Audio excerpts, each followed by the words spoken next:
আইনি সুরক্ষা যে বিষয়টা, সে বিষয়ে আসলে আপনার বিস্তর জ্ঞান রয়েছে। আনডকুমেন্টেড মাইনরদের ক্ষেত্রে আইনি সুরক্ষা আসলে কতটা নিশ্চিত হচ্ছে? আনডকুমেন্টেড মাইনরদের অনেক সুবিধা আছে। আমরা একটা কেস আছে যে স্ট্যাটাস আছে একটা কেস বলে আমরা সিজ বলি SIJ হুম, হুম, হুম। Special immigrant juvenile.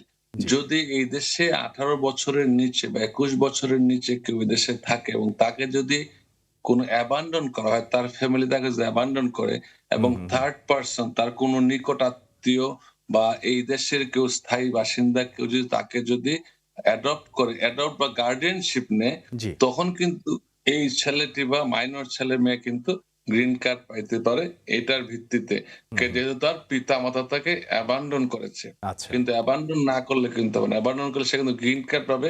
কিন্তু যেহেতু তার পিতা-মাতা তাকে অ্যাবান্ডন করেছে, সে তার পিতা-মাতা যেই দেশেরই নাগরিক হোক না কেন, তাদের জন্য আর কোন সময় ফ্যামিলি ইউনিটি এপ্লাই করতে পারবে না। বেনিফিটের আচ্ছা, পিটিশন করতে পারবে না। কিন্তু সে গ্রিন কার্ড পাবে, সিটিজেন হবে। আচ্ছা।